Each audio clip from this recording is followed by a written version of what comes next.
Huwag niyo kaming gawing ER story. Huwag Alam niyo, kayong may mag-add dalawang- sa story namin.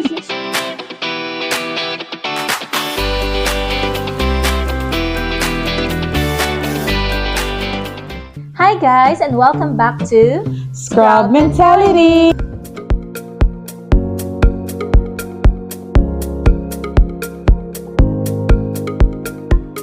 I'm Maishin, Hi, I'm Frances. and welcome to the official tambayan ng mga kakuners namin. We're gonna unpack to you the strangest, the wildest, and sometimes heartbreaking cases in the emergency department. Yeah, so be ready. We're gonna have a team debrief about sa mga, like sabi ni Maishin, mga pinaka-weird or pinaka-severe na cases na nakita namin in our nursing life. Syempre, we'll keep it anonymous. It's confidential. It's just like storytelling. privacy, For yeah. privacy. But we're just gonna tell you the story para lahat naman tayo ma-entertain. ma-share lang. Oo, ma-share lang. Ganyan. Ma-rant lang. Exactly. So tonight, good morning. Kung ano man yung oras sa inyo Time habang zone. nanonood kayo dito. We're gonna talk about the, yun nga, craziest emergency cases. Yung tipong kahit ilang taon ka na sa emergency department, you will still be shaken kung pag dumating to sa front door niyo Parang ng emergency. mapapaisip ka, paano nangyari? Bakit? Ano to? So, grabe what just happened. But yeah, so the first one will be the great shampoo situation. So, We'll call it that. yeah, that's the title for this case number 1. You want to share about this because this is your patient? Parang pasyente ko to. First, dinala siya dun sa highly monitored area namin. Usually, kung mga severe yung cases, yung ambulance, tumatawag sa amin before sila mag-arrive. It's called pre-alert. So, she was pre-alerted due to sa nangyari nga sa kanya. Dumating siya, hindi pa namin alam, nilagay siya sa isang cubicle, tapos, of course, kasi yung nurse yung first line. So, pupunta ka, ask the story or the ambulance mag-hand over sa'yo. Yun yung Anong usual nangyari? kung anong nangyari. So, ayun na, nag-hand over na sa akin yung ambulance crew. Tapos, sabi niya na foreign body daw in her private area. So, baka feel ko, baka mga ano lang. Alam mo yung mga, typical yung mga... Baka naging adventure. Oo, ganon. Pero nung sinabi nila na may shampoo bottle daw. na naiwan. Paano? Doon. So, ang story daw ng pasyente, nagsha-shower siya. Tapos naligo siya. Tapos nadulas siya. Tapos napasok. As in, perfect spot. Niya. Oo.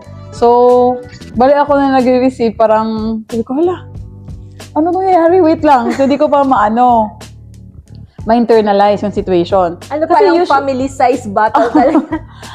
Actually, kasi, meron naman kaming mga foreign body cases, but this one was like, bakit ganun? Ba't shampoo? Tapos yung story is like, napaka-convenient naman. Pag na-slide ka tapos, diretso. No? So, sabi niya accident daw. Hindi daw, So, we'll You take cannot judge the person. Don't judgy. Per judgy kami So, ayun na. So, ang problema doon is, pwede siyang magka-bleeding kasi nga sobrang laki. Can you imagine? Shampoo. At ang shampoo dito guys, hindi Sunsilk. Na yung malalaki maliliit. talaga yung ano nila. Malalaki. They have bulk. Talaga. Yung malalaki talaga silang Family bottles. size ba? Yes. Family size. So, ayun na.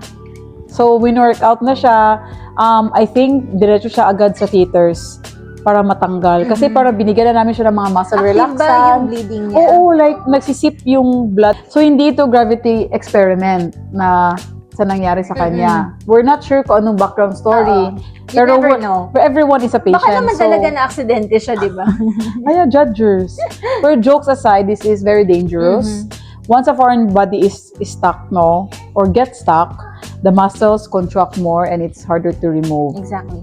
Yeah. Yung plus yung risk ng laceration down That's there. it, yeah. Bleeding, you're also prone to infection. Kaya kahit natatawa ka sa nangyari sa kanya, at the end of the day, it's real time. It's a serious injury. Yeah, it's a serious case. Everyone was like, yung parang, of course, we always want to keep it confidential. So, hindi naman siya nagstay na matagal sa amin, sa atin, because he was straight Rushed sent to- away because the Yes, bleeding sir. was getting worse. Because I think, baka may natamaan na vein or di ko alam. So, Yeah. she was rushed. Anyways, guys, wag niyo mag-try ng mga kahit anong linulunok dyan or Anong- kahit ano. Don't do anything. Don't put any shampoo bottles, flashlights, or naku, wag nyo nang ituloy yan kung ano man yung pinaplano nyo. Alam ko lahat tayo meron tayong foreign body Oo, kwento talaga yeah, with oo. patients, but just stay away. Kasi hindi talaga maganda usually ang result, di I ba? know, yeah. You don't wanna be, end up on theater na, you O know. operahan, no?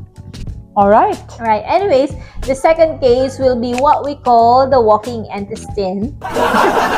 Walking intestine. Siya Yeah. nagpangalan yan, guys. Parang The Walking Dead. The Walking So next one is ako naman yung sa Pinas pa to few years back, bata pa ako nito. Wow. Bata pa. Bata pa. So what happened was the patient walks in the emergency department, which literally hawak niya yung bituka niya. Nakaganito talaga siya. Yung akala mo ano lang yung hawak niya, baka baby or something. Lalaki siya, tapos known to have mental health problems. So basically, hiniwan niya yung sarili niya. Tapos nakalaylay yung evisceration, parang nakalaylay talaga yung intestine niya. Tapos yun, syempre, major incident din yun. And nung time na yun, naalala ko, yun nga, sabi ko, bata pa ako nun, bago pa ako sa ER nun. Kaya medyo, parang nag-traumatize din ako. Imagine, may ka dyan, tapos nakalabas yung chan, what would you do? Anyways, mabuti man, very helpful yung mga kasama ko nung time na yun.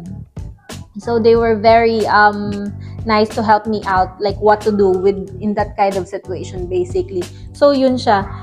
Ano bang ginawa niyo first? Sabi ko, anong gagawin ko una? Oo. Siguro cover. Kinover namin yun ng wet gauze.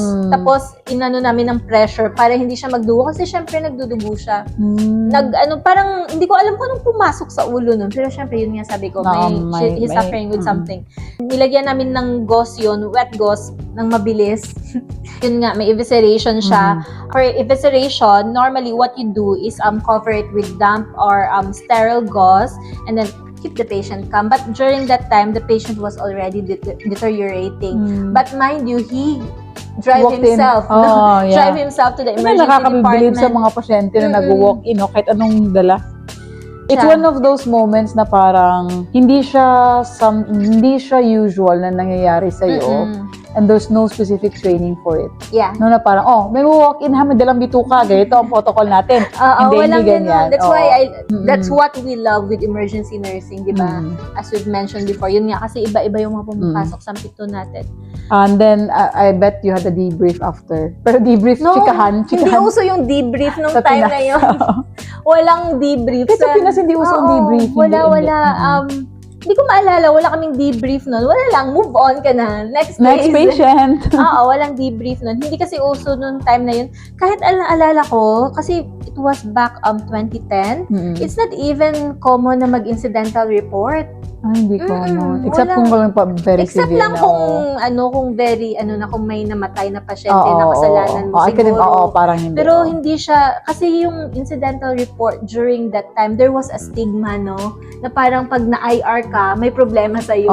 Yan yun kasi yung natin dati. Parang yun yung natanim sa amin. Na, kasi pag nung nursing students tayo, parang yun yung natutunan namin na kung may IR, ikaw yung may kasalanan, parang may nagawa kang mali. Pero Kaya dito, takot tayo ma-IR dati. Pero dito or sa UK, hindi naman siya ganun. It's about Protecting yourself. it's more like protecting yourself, and then dahil kung ano man ang mangyari, nag-document ka ng ganito, ganyan. So the next case, personally ko din na experience is yung family car crash. I think nangyari to sa isa sa trauma centers namin sa UK. So bali ang story is tahimik ang recess namin. Isang gabi tahimik siya. Tapos bigla lang nag-ring may tinatawag kami itong red phone. So dito pumapasok yung mga severe cases. Tinatawagan kami, like I said earlier, tinatawagan kami ng ambulance na, ganito, may pasyente kami nadalhin. For example, trauma, or for example, cardiac arrest, we're coming in 10 minutes, ganon. So nag-ring yung red phone, sinagot, tapos sabi na, may sa motorway.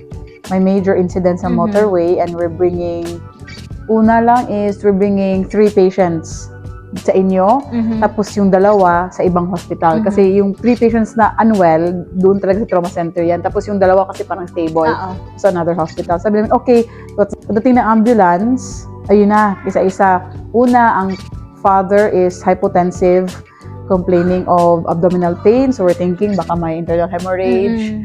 Ang isang anak is dislocation, obvious hip dislocation kasi nag-rotate ata yung... Very poor prognosis na, no? Nag-rotate ata yung hip, tapos yung isa, yung babae, yung kinakakawawa, babae nilang anak. GCS3 na talaga on arrival, intubated. Wala talagang walang response. So anyways, the story was because pagdating nila mag-handover sila sa inyo. So apparently, on the motorway, may car, sa harap sila, tapos may car sa likod na biglang nagparurot. Are they on stationary or? No, they're motorway. So they were running on motorway. Usually, ang speed limit doon is 80. 80 to 100, mga ganun. 80 to 100 plus. So ano na yan? In miles yan ha. So mas malaki pa yan in kilometers. Anyways, tapos nagparurot yung nasa likod. Sila yung bangga una. Apparently, parang na-collapse or nag-seizure yung nasa likod. Tapos sila ang nabangga sa puwet. Ang napuruhan yung batang babae na nasa backseat in the middle. Dumating sa point na parang na-stabilize namin yung papa, yung na-relocate na yung hip ng anak nilang lalaki. So, at saka hindi nila alam na yung babae hindi na gumigising. Wala talaga silang balita. Kasi kanya-kanya was the... Parang 16. So, wala silang alam na hindi na gumigising. Oo, like hindi gumigising, unresponsive to treatment, lahat-lahat na binigay. So, hindi alam ng mga doctors kasi pag nasa resus ka, curtain lang naman ang ang separation nyo. So, ang ginawa ng mga doktor doon is parang nag-meeting kaming lahat sa isang room para namin i-manage. Like, and how to break the news how to break the news, how to get all the families together kasi nasa kabilang hospital. So, very, very big meeting siya with the heads, with the head consultants, with the head of nursing, and all that. So, napagtanto nila na kunin na lang yung family from another hospital, ilipat doon kung saan yung anak nilang babae, ilagay silang lahat sa resus. 5 resus beds yun, so timing 5 sila. So, doon sila nilagay. So, na-transfer from... ang bilis, na-transfer sila agad-agad, mga siguro 15-20 minutes dumating na. Tapos, yun ang namin, tahimik namin, kasi parang ang busy-busy na nung babae, tapos sila parang, bakit ano nangyayari sa kanya? Nagtatanong na. So kami parang, they're just giving her medications, gumaganon lang kami. Siya, okay, where's my wife? Naghanap na din, pero on the way na. So anyways, dumating na ang lahat. We remove all the curtains na, so open na silang lahat. So pinakita namin yung sitwasyon ng anak nila. Grabe mo, mahagulgul talaga. Alam mo, ikaw din, masakit yung masakit, you're not well. Pero brinake yung news sa kanila kasi nga pasok pa sa organ donation na siya. Okay. Time.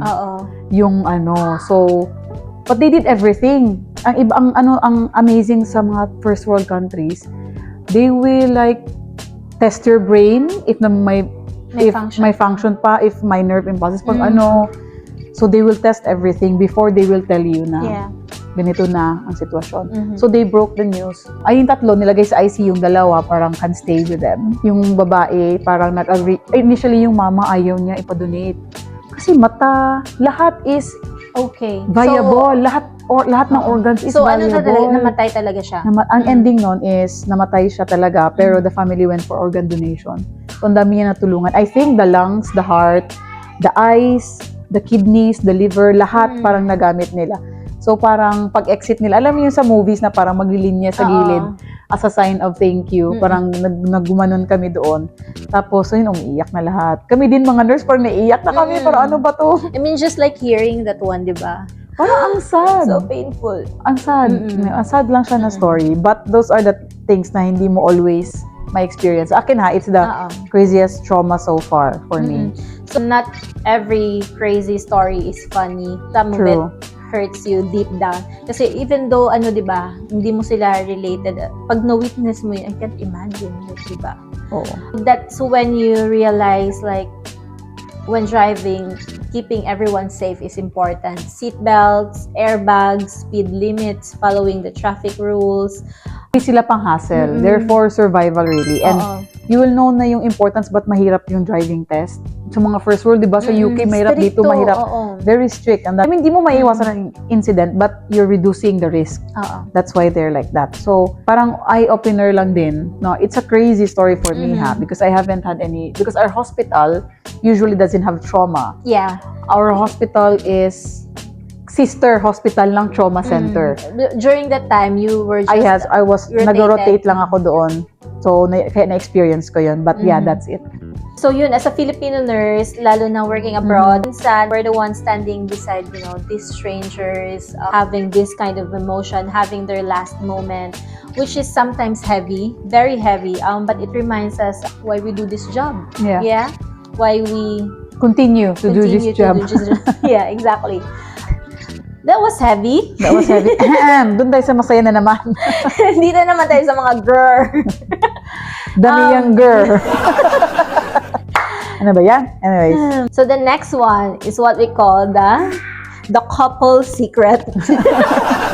It's my patient. It was this couple who was brought in by ambulance as well, and then pareho sila nagko-complain ng tummy pain. Bakit kaya? Bakit kaya may tummy syempre, pain? akala mo nang baka naman, ano lang yan. Food poisoning. Baka mga literal na gastroenteritis, ganyan lang yan.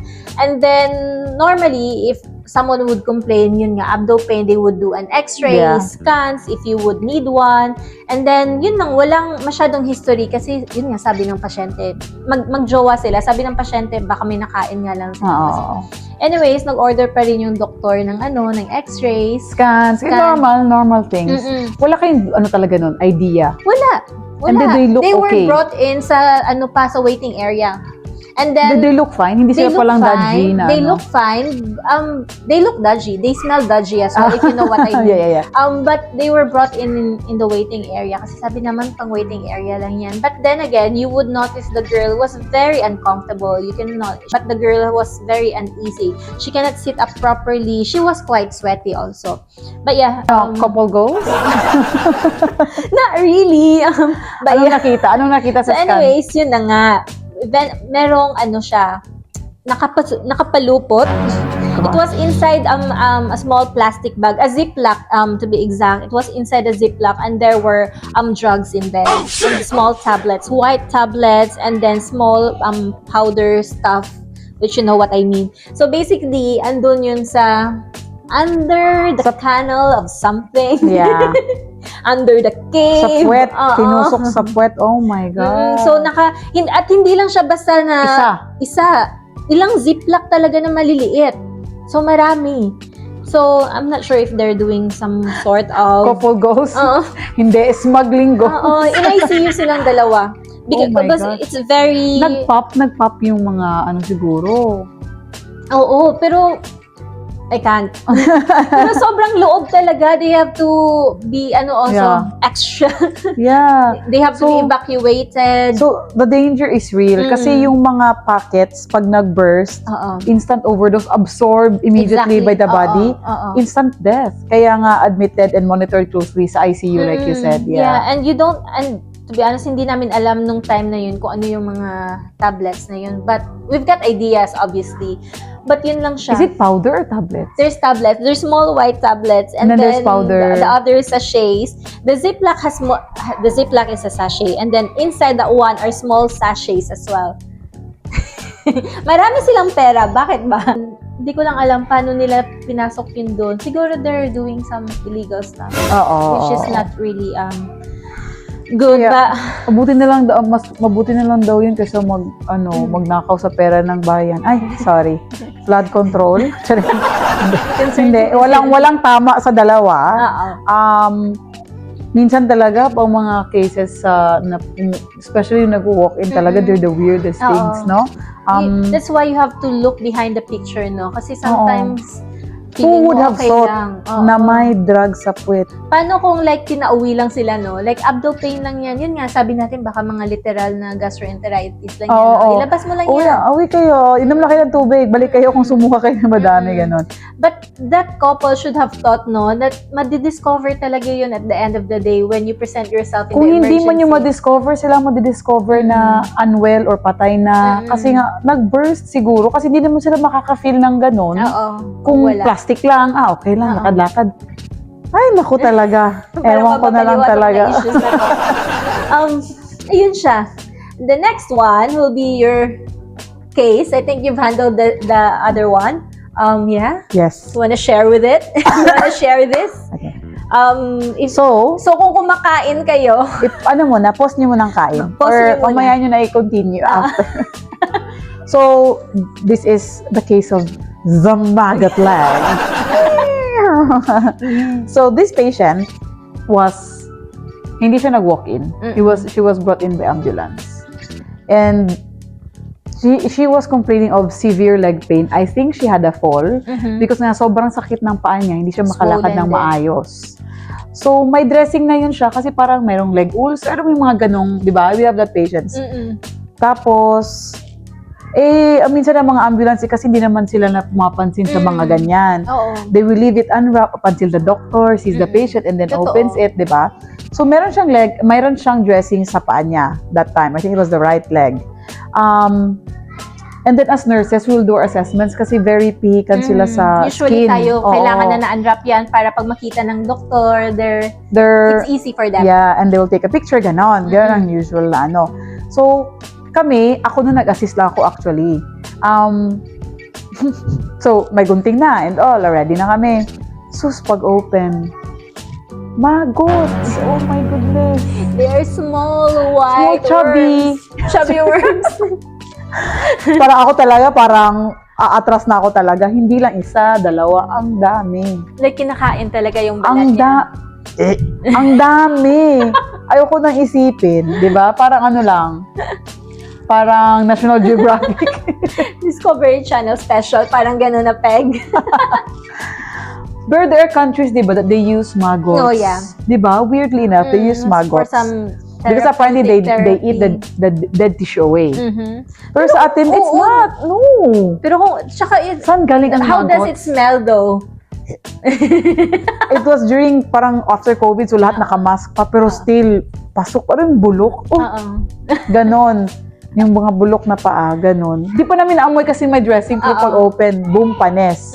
Pero itong, yun nga, yung sabi mo sa ibang countries, some kind of sterile therapeutic therapy. Pero parang yung sa case mo, parang hindi ganun. Hindi, parang napabayaan. Parang wala siyang pakialam. Neglect. Oo, neglect. Self-neglect. The wound parang unleft untreated for a very long time. Kasi ang maggots, they won't go there. Hindi naman sila na bubuo lang ng ano, because you didn't touch your wound, di ba? And may dirty thing na pumunta doon, then started to give birth to this maggot. So it's so we were like, oh, what are we gonna do? So tumawag kami ng consultant, sabi nila, maggots na pakalat-kalat sa mga linen. And mind you, it's quite a serious issue having that one because you need to put them in an isolation room or Yes. else it will transfer on another patient and we will have to close the whole department. No, not the whole department. The whole strip kung saan siya. It should be the whole department really.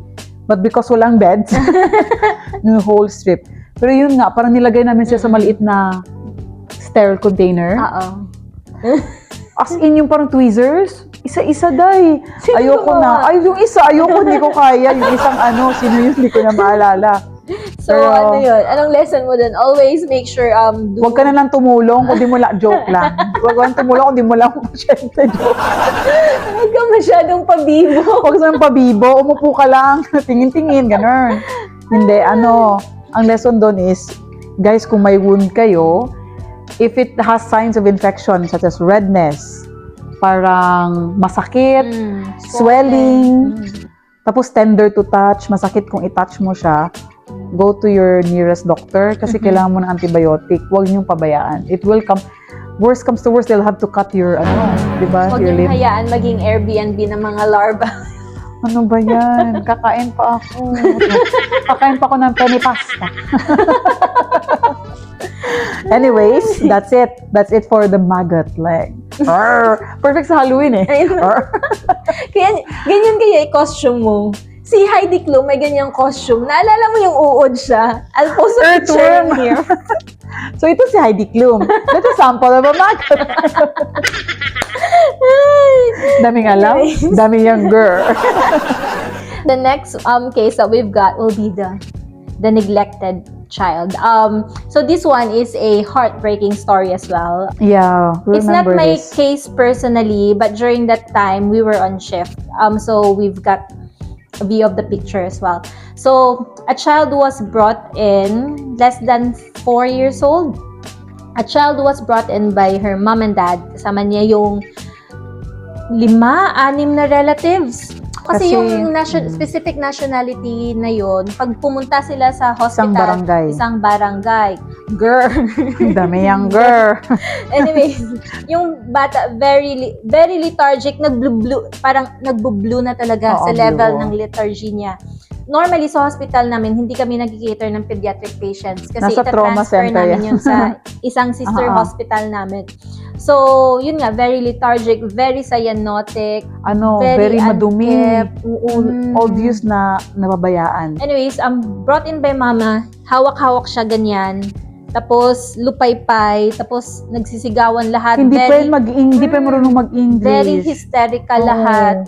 And then, it was a very huge scene during that time because both mom and dad are, very unkept also.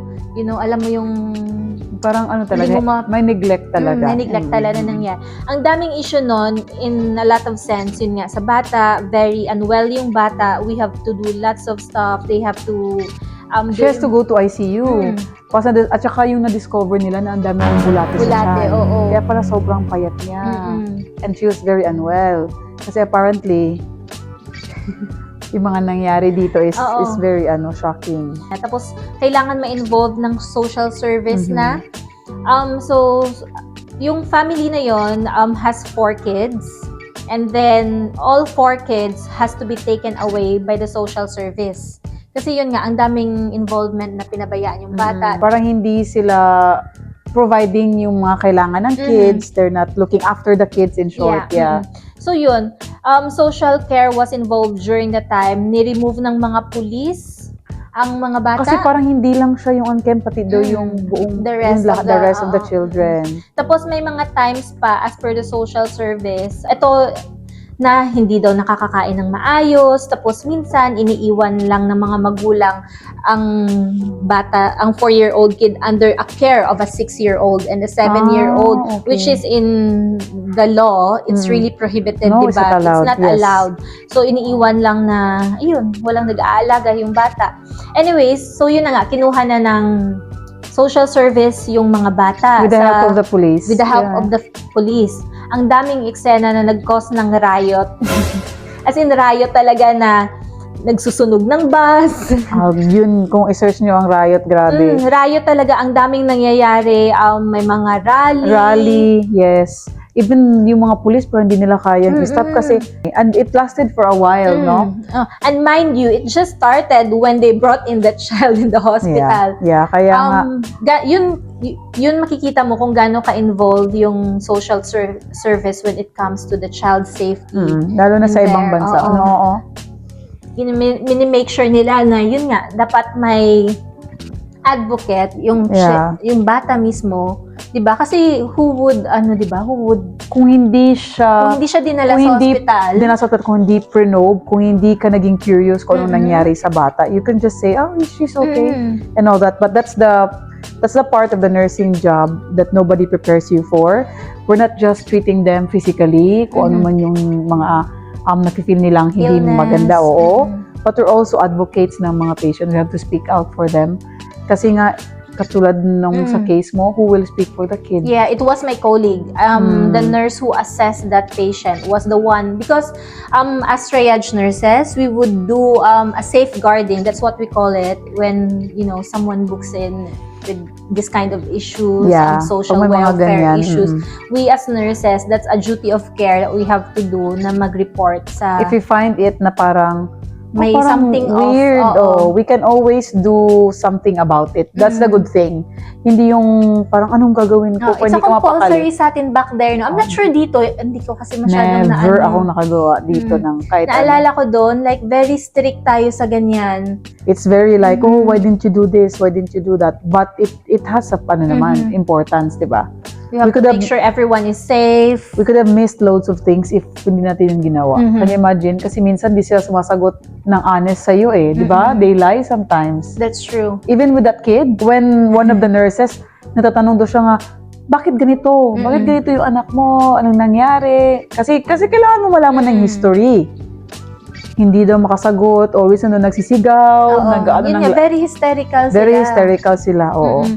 Sad lang naisipin kasi the family should be your safe zone, no? But Mm. on that child situation, it's not really safe for him Parang- to be on that Parang family. naging bantay bata 160 Oo. kami dun sa... Oo, totoo.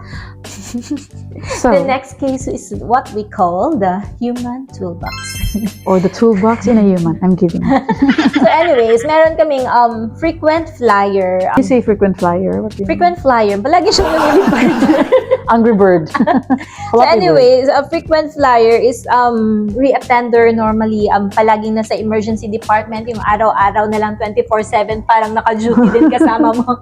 Yung parang Tapos- dito din to kaninang umaga. Tapos aalis din. Oo. Hindi hihintay ng ano. Mm-mm. Kaya Yung- siya frequent flyer. Oo, mga attention seeker, Oo, mga ganyan na peg. oo. Anyway, so she's a known patient already to us. Kaya nung pagdating niya sa amin, parang, ay, ano naman kaya tong ginawa niya this time? Pero syempre, nung bago ako, kasi hindi tong mga normal na cases back in the Mm-mm. Philippines, di ba? Kahit sa sa Middle East, hindi to masyado. Dito lang sa specific Oo, countries. oo, oo. Because before, aminin natin, mental health is like, there's a stigma, there's a connotation, like, Mm. iba yung mental health when it comes to the Philippines, no? Yeah, Parang, hindi parang- masyado accepted, parang, bakit Parang, itulog mo yan? Oo, parang, parang- bakit ka nagaganyan? hindi, may pinagdadaanan ka lang, Oo. mawawala din yan. That's Mm-mm. the stigma, which is sad Oo, really. mm-mm. Kasi at least ngayon, I can see, They have to acknowledge. they're opening up a bit, but I think Mhm. it still needs education and Mhm. about mental health problems. Yeah. But yeah, back in the UK,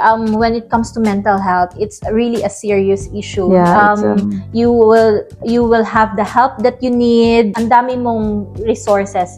Anyways, going back to the issue. So meron kaming frequent flyer na during that time, bago pa kami nun, what we call a human toolbox, because dinala sa emergency department kasama yung mga carers niya, yung mga nag-aalaga sa kanya sa isang facility. Mhm. So, palagi siyang pumupunta sa sa emergency department, and she will always come with the same reason. Yun nga, umiinom siya ng mga not so typical stuff. Hindi siya mga pagkain, hindi Jollibee, hindi mga ganyang level. Mas bigatin yung sa kanya. Mabigat in terms of like, magsaswallow siya ng knife. Oo. Alam mo yung Swiss knife? Gusto po, nagsaswallow siya ng spoons. During that time, nagswallow siya ng 3 AAA na battery. Guys, robot daw siya ninyo Oo, ng and battery. hindi kami nagjo-joke kasi nakikita namin sa x-ray. So always she would come in with abdominal pain, and we would always know how to do. We would always manage na kailangan i-x-ray yan, and we would check. Mm-mm. Yun nga, and sometimes maaamin din siya kung ano yung ginawa niya. Mm-mm. At least, di ba? Oo, at least amin. At Hindi least yung denial. sabi niya, umamin, nag-inom siya ng battery, ganyan-ganyan, 3 battery, syempre, i-x-ray mo na naman. Tapos yun nga, mako-confirm sa x-ray. For knowing na nakatira siya sa parang Paano pasilidad niya? Oo. na may carers, paano siya kumukuha ng battery na Saan knowing siya na nagsusupply? may history na siya? But nagiging creative din siguro Mm. siya. May nakita siguro siyang laruan, kinuha niya yung ano. Anyways, But yun, hindi ko talaga ma-imagine paano mo yun masaswallow. Anyway, so, radiology confirmed na andun nga yung certain object doon. lumalangoy-langoy. Oo, can be very dangerous kasi batteries can burn through your tissues in few hours. And Yeah, then, ma-perforate Oo. yung internal kung organs ano man yung mo. ininom mo dyan. Diba? Ang sakit, at the same time, baka mag-bleeding ka pa internally, di ba? So, that's why, guys, mental health is so important. It's not something that we can just set aside and say, oh, babalikan kita next week, ma-okay ka na, hindi. Hindi lahat ng sugat nakikita sa x-ray. Some of them are pinipilit mong takpan ng takpan hanggang ikaw na lang sasabog, di ba? Totoo, Kaya totoo. nangyayari itong Sometimes mga yun nga, it's a ganito. cry for help. Ayun. Di ba? Sad story na naman tayo. Akala ko ending tayo ng boom! Yung another one is sad story na naman to. Another one. Hindi, the sad story. Ano to? Happy days. Craziest. Kasi nabuhay siya pagkatapos. Anyways, I'll let you do the closing case. So, itong pasyenteng to, dinala, kasi usually, ang mga may sakit sa, may mga nasa-struggle mentally, they are brought in by ambulance dahil may family member na tumawag, na concerned, nagtawag sa kanila na parang sad siya, depressed siya, gusto niyang kunin ng life. That's the time that ambulance will come to your house, kukunin ka, daling ka sa hospital for mental health, counseling and all that. Anyways, that man is the same. Parang nakakatakot minsan ng mga lalaki pag sasabing gusto kong gumanon, gagawin talaga. So normally, ang mga mental health sa amin is freely sila to go to toilet. They can go to toilet, they can go outside with someone, escorted. They can walk Depending around. on what section they are. Yeah, Kasi so may minsan pag mga different voluntary, kaya mo Kaya na yan. sila lang eh. Pag involuntary, dun yung papasok yung mga escort. But anyways, this man was, I think he was still waiting na makita ng liaison officers for mental health. So, typical night, upo lang sa cubicle niya, and then, I think he was like, I want to go to the restroom. Chill lang, pumunta siyang restroom. Baka iihi lang. Oo. So, Huwag tayong judger. Guys.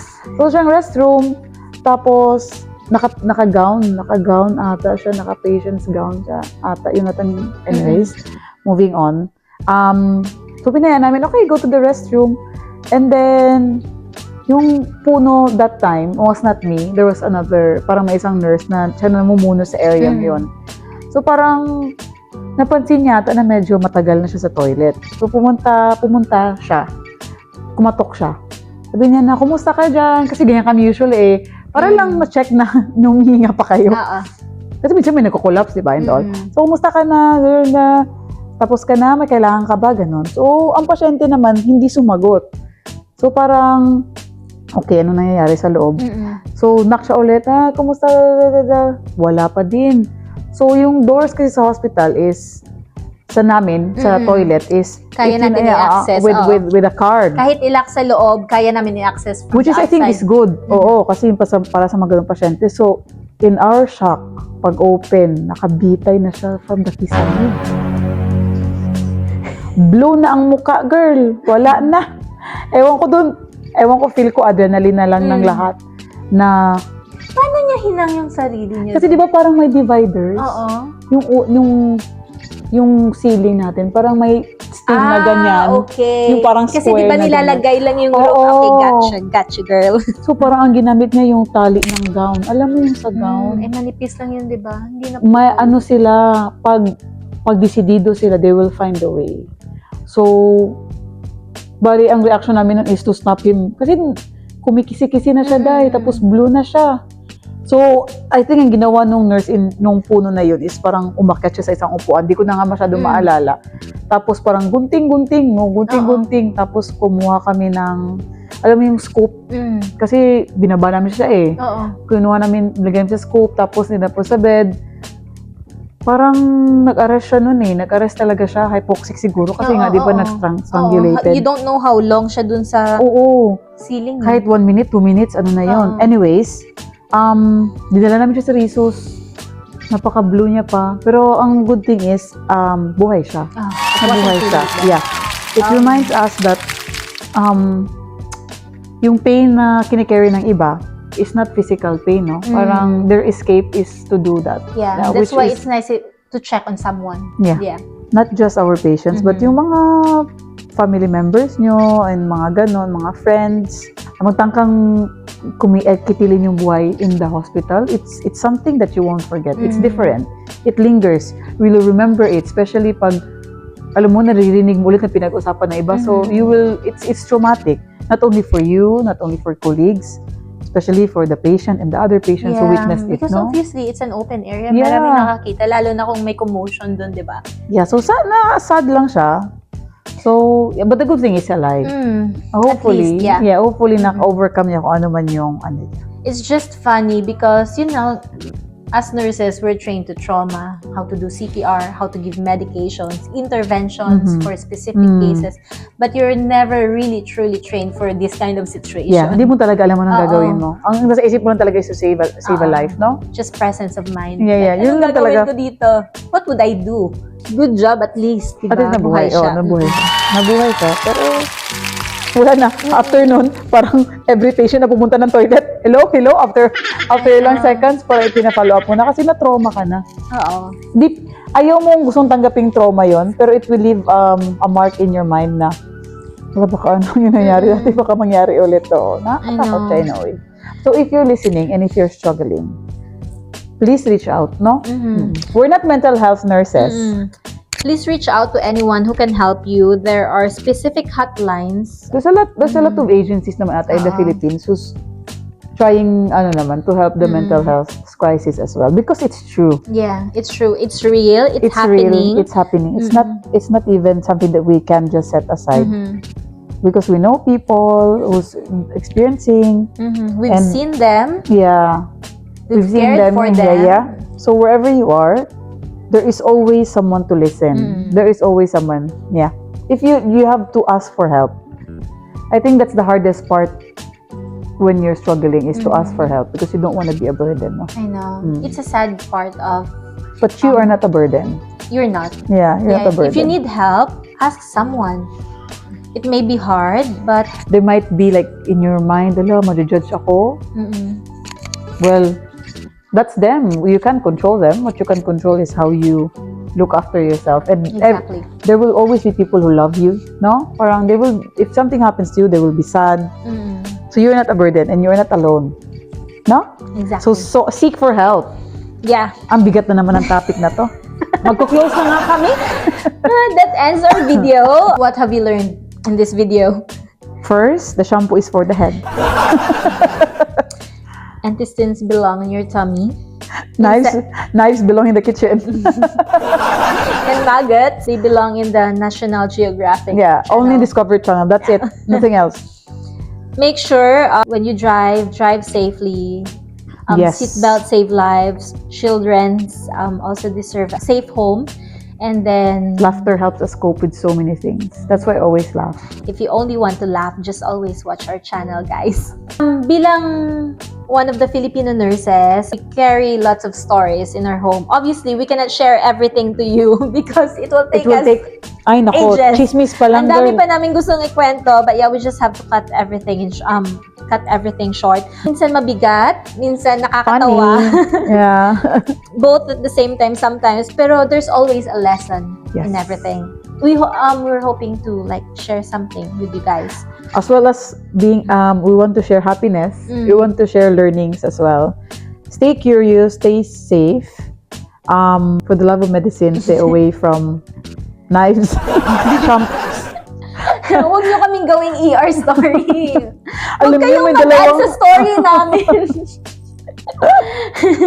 So thank you again for watching. Thank you for staying this long.